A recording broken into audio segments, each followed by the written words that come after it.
ខ្ញុំបាទសូមគោរពជំរាបសួរពុកម៉ែបងប្អូនទាំងអស់គ្នាស្វាគមន៍មកកាន់ Channel បារមីស្រុកខ្មែរមហានគរវគ្គ2ជំរាបសួរបងប្អូនទាំងអស់គ្នាដែលចូលតាមដានស្ដាប់ក្នុងការ live ទាំងអស់គ្នាផង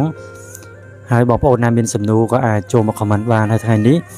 ខ្ញុំបាទក៏នឹងមានប្រធានបទនឹងការចែករំលែកខ្លះជូនដល់បងប្អូនទាំងអស់គ្នាឲ្យមានការប្រុងប្រយ័ត្នផងដោយសារតែនៅក្នុងឆ្នាំ2024នេះយើងដឹងហើយថាគ្រោះមហន្តរាយនៃធម្មជាតិទឹកដីភ្លើងខ្យល់កំពុងកើតឡើងខ្លាំងណាស់ហើយអ្វីដែលជាការព្យាករណ៍របស់ព្រះសម្មាសម្ពុទ្ធក៏បានឃើញបញ្ជាក់ទៅតាមពុទ្ធដីកាច្បាស់លាស់ណាស់គឺតកតងធាតុអាកាសនិងរឿងរ៉ាវសង្គមមនុស្សលោកហើយមួយទៀតក៏បញ្ជាក់អំពីទំនាយកាលរបស់ដូនតាខ្មែររបស់យើងដែលបានទាយទុកអំពីដំណើររបស់សត្វលោកនិងញាតិទូទាំងមហានគរខ្មែរឬក៏កូនចៅទាំងឡាយទាំងពួងហើយបានដឹងអំពីដំណើរដែលនឹងត្រូវមកដល់ហើយនៅក្នុងឆ្នាំនេះជាបន្តបន្ទាប់សូម្បីតែទំនាយដែលអ្នកគ្រាត្រូវពន្លិចគេហៅថាឲ្យคล้ายទៅជាទឹកក៏ចិត្តនឹងដល់ហើយបងប្អូនព្រោះថាដីនឹងคล้ายទៅជាទឹកដីណាដែលពពួកចៅថ្មិលទាំងឡាយទាំងពួងព្យាយាមចង់បានព្រះធរណីព្រះម៉ែធរណីនឹងដាក់ទោសដល់បុគ្គលទាំងអស់នោះហើយអង្គស្ដេចអ្នកគ្រាដែលជាស្ដេចនៃឋានបាតាលក៏លោកនឹងមកជំរះក្តីសម្រាប់អស់មនុស្សនិងកូនចៅប្រុសស្រីទាំងឡាយទាំងពួងណាដែលល្មើសខុសជាពិសេសអស់មនុស្សលោកដែលមានចិត្តមាចិត្តបាបចិត្តអកុសលនៅក្នុងខ្លួនឲ្យទទួលតាមទុកតាមកម្មរបស់ខ្លួនមិនអាចជាផុតនោះទេព្រោះថាអ្វីៗគ្រប់យ៉ាងកំពុងដើរចូលទំនេរដូនតារបស់យើងហើយរឿងរ៉ាវមហានគរខ្មែររបស់យើងសង្គមមនុស្សក៏កាន់តែប្រែប្រួលពីមួយថ្ងៃទៅមួយថ្ងៃចិត្តគំនិតរបស់មនុស្សក៏កាន់តែធ្លាក់ចុះទៅមនុស្សដែលមានជំងឺផ្លូវចិត្តនឹងហើយក៏កាន់តែច្រើនឡើងគំនិតរបស់មនុស្សរាយមាយច្បុកច្បល់ក៏កាន់តែខ្លាំងឡើងដែរអញ្ចឹងមានតែការខិតខំរក្សាសិលធ្វើសមាធិអប់រំចិត្តគ្រប់គ្រងចិត្តត្រួតត្រាចិត្តទេបងប្អូនកុំឲ្យចិត្តរបស់យើងនេះគឺមានពេលស្ទុះទៅគិតរឿងខាងក្រៅនឹងខ្លាំងច្រើនពេកព្រោះថាតែចិត្តរបស់យើងស្ទុះទៅគិតរឿងខាងក្រៅច្រើនពេកគិតរឿងណាដែលមិនសមទំនងគិតរឿងណាដែលមិនមានប្រយោជន៍គឺនាំឲ្យចិត្តរបស់យើងពុលដូចជាយើងកំពុងតែផឹកថ្នាំពឹសដោយមិនដឹងខ្លួនចុងក្រោយអ្នកដែលសម្លាប់យើងគឺចិត្តរបស់យើងអញ្ចឹងអំណាចរបស់ចិត្តប្រព្រឹត្តទៅនៅក្នុងโลกនេះជាធម្មជាតិដែលស្ទុះទៅរមែងនាំទៅស្ទុះទៅហើយជាអំណាចនៃលោកធម៌នៅក្នុងចក្រវាឡរបស់យើងនេះគឺប្រព្រឹត្តទៅគឺមានតែអំណាចរបស់ចិត្តនេះទេដែលជាធំចិត្តជាអ្នកបង្កើតលោកហើយចិត្តនេះហើយដែលនាំឲ្យលោកនឹងវិនិច្ឆ័យទៅកាន់អន្តរាយឬហៅថាផែនដីរបស់យើងត្រូវកលាប់ចាក់ដោយសារតែអំណាចចិត្តរបស់មនុស្សនេះឯងអញ្ចឹងការត្រាស់ដឹងរបស់ព្រះសម្មាសម្ពុទ្ធគឺគ្រាន់តែមកទប់លំនឹងរបស់ផែនដីឬហៅថាកែប្រែប្រួលរបស់ផែនដីរបស់យើងមួយអន្លើតែប៉ុណ្ណោះចំណែកឯការវិនិច្ឆ័យទៅគឺគ្មាននរណាអាចទប់ស្កាត់បានឡើយព្រោះថាផែនដីនេះក៏រមែងនឹងវិនិច្ឆ័យអស់ទៅសូន្យទៅព្រោះមានកាប់ដៃចម្រើននិងកាប់វិនិច្ឆ័យអញ្ចឹងការត្រាស់ដឹងឡើងរបស់ព្រះសម្មាសម្ពុទ្ធគឺបំភ្លឺសច្ចធម៌បង្ហាញសពសត្វទាំងឡាយទាំងពួងឲ្យសត្វលោកទាំងអស់ព្យាយាមមើលកិលេសរបស់ខ្លួនឯងដែលមានលោភៈទោសៈមោហៈកុំឲ្យចម្រើនឡើងខ្លាំងពេកបងប្អូនត្រូវដឹងថាកាលណាតែលោភៈកើនឡើងខ្លាំងនោះផែនដីរបស់យើងនឹងវិនិច្ឆ័យដោយសារភ្លើងបើកាលណាទោសៈចម្រើនឡើងខ្លាំងគឺផែនដីរបស់យើងនឹងវិនិច្ឆ័យដោយសារទឹកបើសិនជាមោហៈចម្រើនខ្លាំងមោហៈចិត្តរបស់មនុស្សវង្វេងរាយមាយល្ងងខ្លៅផែនដីនឹងវិនិច្ឆ័យដោយសារខ្យល់ឥឡូវចូលមកដល់សង្គមដែលលោភៈទោសៈមោហៈចិត្តកំណត់របស់មនុស្សកាន់តែមានការប្រែប្រួលពីមួយថ្ងៃទៅមួយថ្ងៃសូម្បីតែខ្លួនយើងដែលជាម្ចាស់ខ្លួននេះក៏លែងអាចនឹងគ្រប់គ្រងអារម្មណ៍ផ្លូវចិត្តរបស់យើងបានដូចមុនដែរគឺអារម្មណ៍រវើរវាយច្រវាត់ច្រវាយខ្លាំងណាស់បងប្អូនអញ្ចឹងមានតែការសមាធិការរៀនសូត្រការសិក្សាស្ដាប់ឲ្យបានច្រើនដើម្បីព្យាយាមរកបញ្ញាដើម្បីកាយខៃឬហៅថាបញ្យលខ្លួនឯងឬមានសតិតាមដឹងបញ្ញាតាមលះបញ្យលប្រាប់ខ្លួនឯងក្នុងរឿងហេតុនិងផលជាពិសេសរឿងសច្ចធម៌ពិចារណាទៅតាមសភាវៈធម៌ពិតឲ្យឃើញថាអ្វីៗនៅក្នុងโลกនេះត្រឹមតែកើតហើយក៏រលត់ទៅវិញអត់មានអ្នកណាបានអីពីโลกនៅទៅទេអញ្ចឹងកុំឲ្យចិត្តទោសៈលោភៈនឹងចម្រើនឡើងខ្លាំងពេកគ្រប់ដល់ខ្លួនរបស់យើងព្រោះថាโลกនេះគង់តែវិនិច្ឆ័យទៅទេទោះបីជាបុគ្គលធ្វើអាក្រក់ច្រើនល្អច្រើនក៏វិនិច្ឆ័យទៅប៉ុន្តែគ្រាន់តែសម័យកាលដែលកុសលកើនឡើងមនុស្សធ្វើល្អខ្លាំងគឺផែនដីរបស់យើងហ្នឹងនឹងបានសុខចម្រើនក៏មានអាយុកាលវែងទៅតាមនឹងដែរតែបើសិនជាផែនដីរបស់យើងចម្រើននៅអកុសលខ្លាំងនោះផែនដីរបស់យើងនឹងវិនិច្ឆ័យទៅឆាប់ឬមុនកាលកំណត់ក៏មានដែរ ហើយយើងចាំមើលទាំងអស់គ្នាថាតើអ្វីៗនឹងកើតឡើងយ៉ាងណាដែរសម្រាប់ឆ្នាំ2024នេះប៉ុន្តែឥឡូវនេះយើងឃើញហើយតាមដានដឹងហើយថាសង្គមមនុស្សក៏កាប់សម្លាប់គ្នាសាហាវព្រៃផ្សៃហើយរឿងរ៉ាវផ្នែកសាសនាក៏មានការជជែកវែកញែកគ្នាខ្លាំងដែរហើយសាសនាបានរុះរួយច្រើនហើយអញ្ចឹងហើយចូលកូនចៅទាំងឡាយទាំងពួងភ្ញាក់រលឹកស្មារតីដើម្បីមានឧបនិស្ស័យបានទាន់ព្រះហើយរក្សាផ្លូវចិត្តឲ្យបានបរិសុទ្ធព្រោះថាបន្តិចទៀតគ្មាននរណាអាចជួយចម្លងនរណាបានទេក្រៅពីសិលសមាធិវិបស្សនាខ្លួនឯង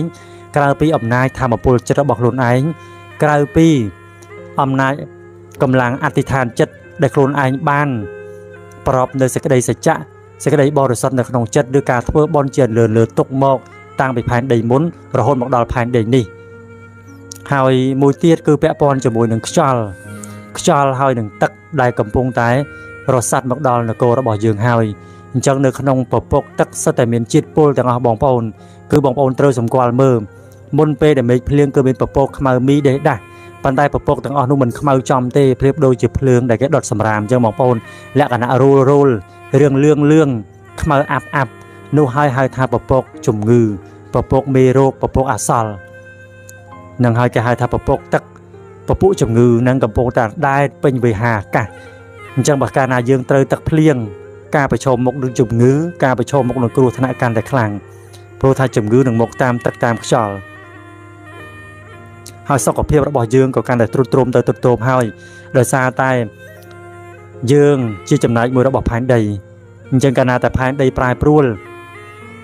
គឺរាងកាយតលយៈភាពរបស់មនុស្សក៏ប្រែប្រួលដូចគ្នាដែរតលយៈភាពរាងកាយរបស់មនុស្សក៏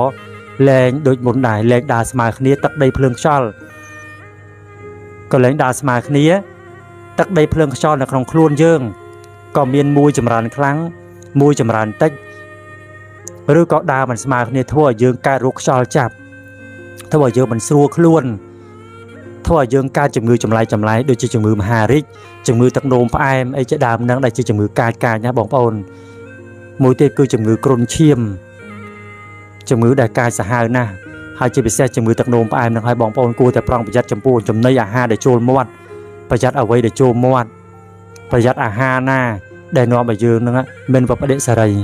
ព្រោះថាអាហារគីមីផ្សេងគឺច្រើនណាស់ពីពេញទីផ្សារទាំងអស់គឺដល់សម័យដែលមនុស្សលែងខ្វល់ពីរឿងបន់បាបហើយធ្វើយ៉ាងណាឲ្យតែខ្លួនឯងរស់ធ្វើយ៉ាងណាឲ្យខ្លួនឯងហ្នឹងគេហៅថាបានអ្វីទៅតាមអំណាចតណ្ហារបស់ចិត្តហ្នឹងលែងមានគំនិតយល់គិតឃើញថាអ្វីខ្លួនធ្វើមានផលលែងជឿលើអំពើដែលខ្លួនបានធ្វើលែងជឿថាលោកនេះគឺពិតជាមានច្បាប់កម្មពិតប្រាកដលែងជឿថាកម្មឲ្យផលពិតមែន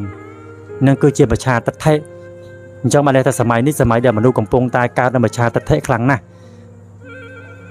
អញ្ចឹងអាការដែលងាយនឹងរងគ្រោះគឺកើតឡើងខ្លាំងណាស់បងប្អូនកើតឡើងខ្លាំងណាស់អញ្ចឹងអាកាសធាតុប្រែប្រួលមហន្តរាយធម្មជាតិកើតឡើងមកដល់ហើយរឿងរ៉ាវសង្គ្រាមពិភពលោកក៏កើតឡើងជាបន្តបន្ទាប់ហើយពាក់ព័ន្ធជាមួយនឹងគេហៅថារឿងរ៉ាវដែលមនុស្សកំពុងតែជួបវិបត្តិសេដ្ឋកិច្ចក៏មានបញ្ហាក្នុងសម័យកាលក្នុងឆ្នាំនេះគឺមនុស្សទាំងឡាយទាំងពួងពិបាកនឹងរកចំណូលណាបងប្អូនគឺតឹងទៅពិបាកណាស់ម្នាក់ព្រោះថាមនុស្សទាំងឡាយទាំងពួងគេហៅថាចាប់ផ្ដើមថយហើយចាប់ផ្ដើមគិតចាប់ផ្ដើមមានបញ្ហា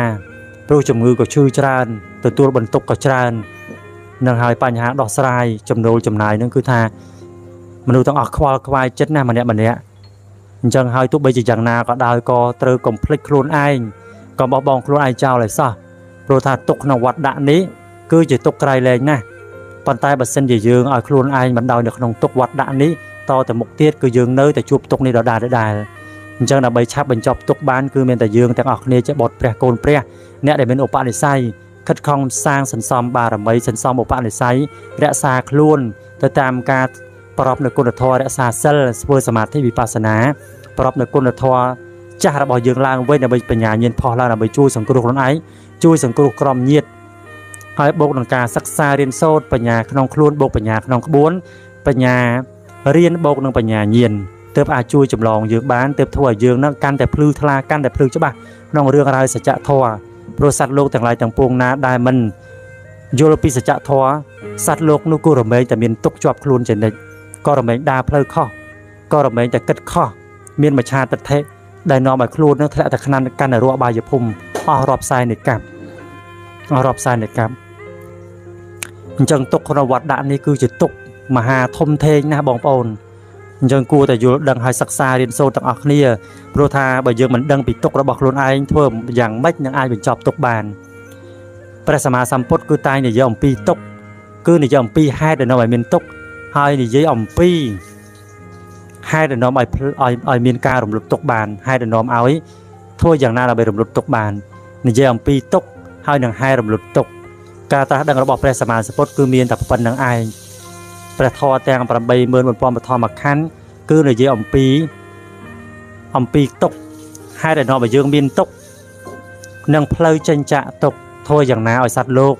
จังออกเนียรูจะตกจังไปได้บองพระองค์สดับโดยการปิจารณาสดับโดยการแค่หาทาทั้งทลายวิพิมือโดยครูนไอถ้าตาเยืองการมกอายุวัยนี่จำหนักนี่แต่หายตาเยืองบานแต่ตัวเสกได้ซอกเอาไว้คลาไปลูกนี่ตาเสกได้ซอกนั่งเสกได้ตกมวยนาจรานเจียงหายเสกได้ซอกระบอกเยืองนั่นเสกได้ซอกดัดงัดดัดขาดด้วยก็จะเสกได้ซอกได้เนื้อขนมตกเสกได้ซอกได้เนื้อขนมตกเมนในทางเสกได้ซอกนู่เวียกรอนแต่จะซอกได้เป็นกาปลายปลุลซอกแต่บนเลือหายก็บินตกโชหมกวิญตัวจูบระลกลางระลกจ่อเฉนเด็ก